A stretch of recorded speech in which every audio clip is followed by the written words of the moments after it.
Our guitar rigs are getting smaller and smaller these days. I'm noticing fewer and fewer guitar players, and I would include myself in that, who are willing to lug a full-size tube amp head out on the road to gigs and also to the studio and stuff like that, because they're just so heavy and so impractical in many modern situations, especially when we can no longer be as loud on live stages as we used to be back in the day. And that's why so many companies these days are bringing out other solutions that are smaller, that are often more budget friendly, and that are more practical in many situations, from bedroom practice through to rehearsals, through to gigs and recording as well. And we've seen a long line of companies over the past few years who have brought out preamp pedals that give you the magic, the DNA of their full-size amplifiers in a smaller pedal board friendly format. So behold the ENGL Fireball IR Pedal. This preamp pedal takes all of the magic of the Fireball 100 full-size tube amp head and the Lunchbox Fireball 25 and distills it down into a pedal board friendly format. This is the size of a standard stomp box pretty much, but it's got a load in it, so this is probably going to be a quite long video even for me. The Fireball IR has the 2 channels of the Fireball amps, and it also has a built-in IR loader too, so you can use it as an all-in-one solution. It has a headphone out as well, so if you want to practice quietly at night just with this box and your guitar going straight into it, well, you can do that. You can also run it straight into your audio interface or straight into a mixer, straight into a PA for live shows and recording, and so on and so on. I see 3 main use cases for this pedal. That would be the first and main one, using it as a replacement for your amp and your speaker as well, and you might use it on a pedal board with other pedals around it, some drive pedals in front and maybe some delays, some reverbs and some modulations coming after it, and I will showcase that to you in the playing part of the video which is coming up. The other 2 use cases would be using it more like a traditional box in front of another amplifier. Firstly into the front of the amp like a distortion pedal, and secondly running it into the effects loop of an amplifier, into the effects return, bypassing your other amp's preamp and using this as a preamp but taking advantage of the other amp's power amp section, and I will showcase both of those later in the video as well. Now first what I'm going to do though is tell you about the specs and the features of the Fireball IR. Now this came out in April 2025. It should set you back around 250 euros in Europe. Prices were not available when I made this video before the launch, but they'll be available now as you're watching this. Designed and engineered in Germany, this is manufactured in China, but it has that same ENGL quality that I know and love from all of their other amps. Now you've got a lot of controls on this pedal, but it's actually quite simple when you work out what's what. At the bottom here we have 2 foot switches. This one here changes you between the clean and the lead channels, so clean or dirty, and this one here will bypass the pedal if you need to turn it off or on. If you're not using it as an all-in-one solution, you might want to do that. And if you've got this on, you can then use this button here and then use the foot switch to activate or deactivate the mid boost that this pedal has. We have another button up here that engages or disengages the IRs, and again, if you're using this as an all-in-one solution, you'll need the IRs for your cabinet simulations, but if you're using it as a preamp into another amp, or if you're using it as a distortion pedal, you'll want to disengage those IRs. And similarly, if you're running this into a DAW and you've got your own favorite external IRs and you're running them directly in the DAW, well, you can disengage them on the pedal as well. In the very middle of the pedal we have a 3-way switch that moves between the 3 built-in IRs. Now this pedal is an IR loader, so you can load in your own favorites if you'd like to do that, but in today's video we're going to be using the 3 ENGL ones that come with the pedal. In the top position we have an ENGL 2x12, in the middle an ENGL 4x12, and down at the bottom the oversized ENGL 4x12 XXL cabinet, so that should give us a full huge response for modern rock and metal sounds. Now down here we have 2 mini controls as well. We have a presence and a noise gate as well. The noise gate has a variable threshold, so if you've got a load of dirt going on you might want to turn it up a bit more than otherwise. In the middle here we have a volume and a gain control, and across the top a 3-band EQ, bass, middle and treble. So there's a wide variety of tone sculpting options in the Fireball IR, and ENGL have been clever and thought of that, and when you switch between channels on the Fireball IR it will remember your previous settings, so your knob settings will be stored when you move from clean to the crunch channel and back to clean again, and so on, and that even is saved when you turn the pedal off and on again, so that's a really cool thing to have, kind of like almost 2 presets in a way. Just moving you up to the top panel here, we have your standard inputs and outputs there. You power this pedal via a standard 9-volt power supply. It needs 300 milliamps. You've got a USB-C out here, that's to connect the pedal to your Mac or PC to access the IR loader to put put your own custom IRs in if you'd like to do that. And you've got your headphone out here as well. So this is the ENGL Fireball IR Preamp Pedal, and what we're going to do next is make some music with it. Now, this being an ENGL product and based on the Fireball amplifier, you could expect it to excel at hard rock, heavy metal and really dirty styles of music, and I will get to those, and we will play a lot of down-tuned, distorted riffs during this video. But I'm not specifically a metal player. I'm someone who loves his indie rock, his alternative rock, and his clean channels and his edge of breakup tones on his amps too. So I will showcase a lot of those sounds as well. Now, for the vast majority of the musical part of this video, I'll be using the Fireball IR in the way that I think the vast majority of you guys would be using it too, and that's as an all-in-one solution, as the center of your rig effectively. So I'll be playing through headphones, and I'll be running this directly into my audio interface, going directly into my recording software on my Mac. No post-production, no changing to the tones or anything like that. Everything I'm playing and hearing is going to be everything that you hear as well. I'll also run it in the way that I think a lot of you will end up running it too, and that's as the centerpiece of a pedal board, a very simple pedal board in this case, just for the demo purposes. I'll run my Greer Lightspeed organic overdrive into the Fireball IR, and I'll always tell you, you'll always see the Lightspeed on screen when that's in operation. And quite often during the video, I'll be using the Fireball IR going into my TC Electronic Hall of Fame Reverb 2, just to give us a little bit of a room sound, just to give us a bit more of a 3D sound to it, and to spice things up in an atmospheric way a little bit as well. Now, once the playing's done in all the different styles, we'll do some loops, which I often do on my channel, where I run a loop into my Boss RC10 looper, run it into the Fireball IR, and we really get to tweak the knobs, tweak the different IRs,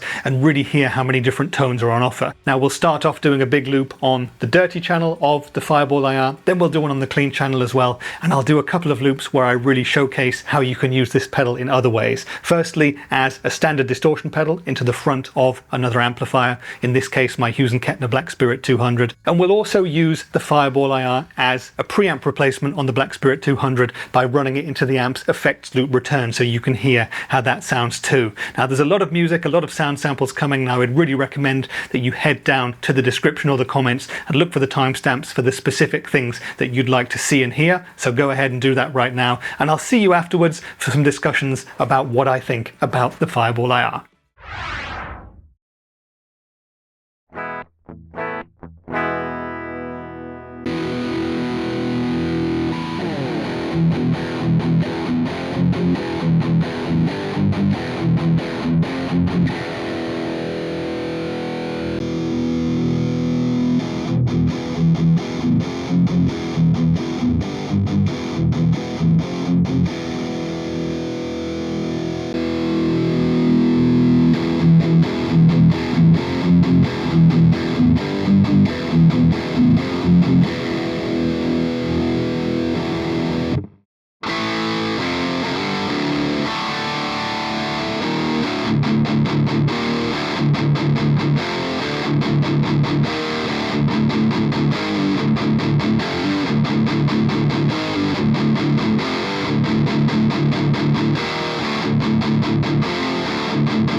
Okay then, so that was the ENGL Fireball IR Preamp Pedal, and I hope you enjoyed the playing, the riffs, the tones, the loops, and the knob twisting and tweaking as well, because there were so many different sounds in the Fireball IR, and I really wanted to take the time to showcase to you how versatile it is, how great it is for crushing metal, but how it's really flexible enough to handle many, many different genres of music as well. Please leave me a comment down there telling me what you think of the Fireball IR. Would you buy it over the Tube Fireball amplifiers? Could you imagine this being the centerpiece of your guitar rig in 2025 and beyond? Let me know your thoughts as ever, and I'm looking forward to getting a bit of a discussion going. But what I wanted to do now is tell you my thoughts about this pedal. ENGL sent it to me a few weeks ago to make a video in time for the launch for it, and I've played it a lot in that time, and a lot of that is down to how easy it is to take with you and just dial in and play wherever you are.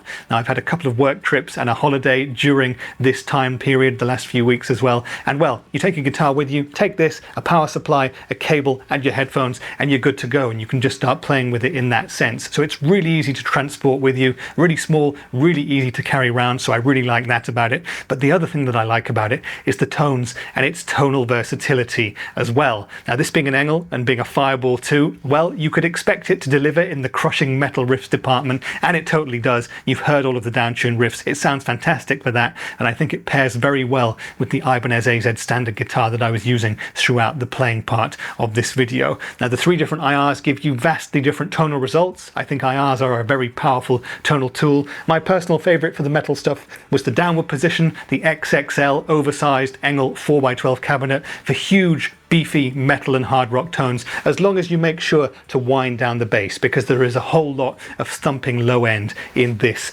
IR. Now, for pretty much every sort of higher gain style of music, this pedal is absolutely ideal. I think it's great for hard rock stuff, for progressive rock stuff, for the pop punk that I did as well, and it's surprisingly good for clean tones too. All three of the IRs have a different voice when it comes to making clean sounds with this pedal, and if you go back and listen to the loop where I'm going through the different clean sounds on offer, well, there's some lovely jangly clean tones in the Fireball IR. That's kind of a string in the bow of the Fireball IR pedal that you really might not have expected, but makes it much more versatile, and that makes it actually a very decent pedal platform too. I thought it interacted very, very well with my Greer Lightspeed. It worked really well with the TC Electronic Hall of Fame as well, and particularly for the ambient stuff too. This is just a really good clean platform in that sense. It's quite a neutral clean tone in some ways, but that really works, especially when you're running different effects pedals with it too.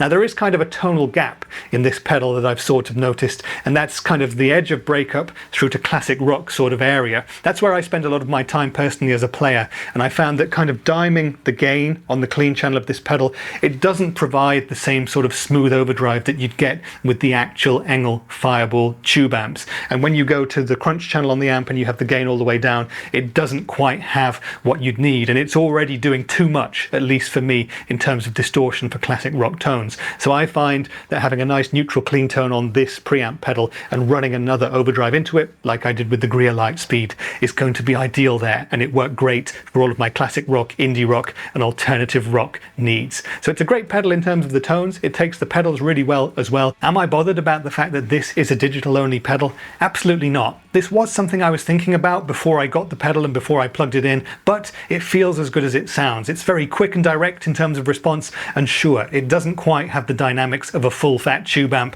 but that's probably not what you're buying a Fireball for anyway. You're buying it for the riffs, so no problems there. So for the vast majority of the playing, we were using this as an all-in-one solution, but you've also heard it running as a distortion pedal into the front end of an amplifier and replacing the preamp in my Black Spirit 200 and doing it through the effects return that way. Let me know your thoughts about how it performed there in the comments. Now, my personal opinion there is that I didn't quite like it so much running direct into the amplifier. I found it a little bit tinny there, and it was a bit difficult to dial in, a bit difficult to find a sweet spot with it. However, using it as a preamp and taking advantage of the Black Spirit 200's power amp and the rest of the tech there, I thought it sounded great, really beefy, really nice for classic metal tones too. So it's a very, very versatile pedal in that sense, and one that I think everybody watching this video is going to get some sort of use out of. But apart from the tones, what else do I like about the Fireball IR? Well, firstly, I think the price is decent. $250, you're getting a lot of value for money there. There is, however, a lot of competition, and I'll talk about that in a minute, but price-wise, I think this is is very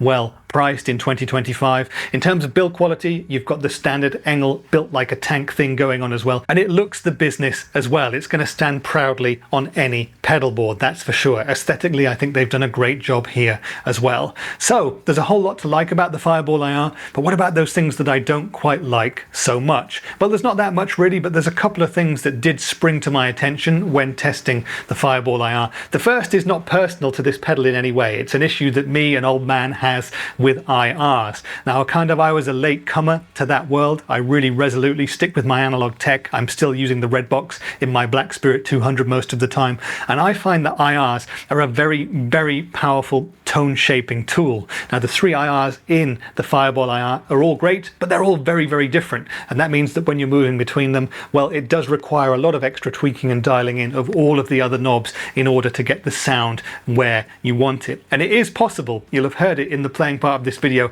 to make the Fireball IR sound not quite as good as it should, and I think a lot of that is down to really sculpting the tone with the IRs. Now, I do think that this is probably going to be a set and forget pedal for many of you as well, utilizing the 2 channels and leaving the controls as they were, and it does save them for you too, so that's a great thing to have. And I think probably what a lot of you will do is also experiment with your own favorite IRs. I'm not in a position where I have my own favorite IRs at this point in my life. I really like the 3 ENGL ones and I can work with them, but it does require a whole load of tonal tweaking for me to get this where I want it. And you could also hear it, for example, when going down to the XXL oversized 4x12, you had much more low end, much more volume on tap than the other 2 IRs. And that's great, I love that, but you'd always need to then move down the bass, you'd always need to turn down the volume a bit, and then compensate the other controls to get it where you really wanted it. And then going back to the 2x12, for example, well, same thing again. Then you've got to up the bass again, you've got to increase the volume too, you've got to tweak the presence, and then you've got to change the rest of the controls as well.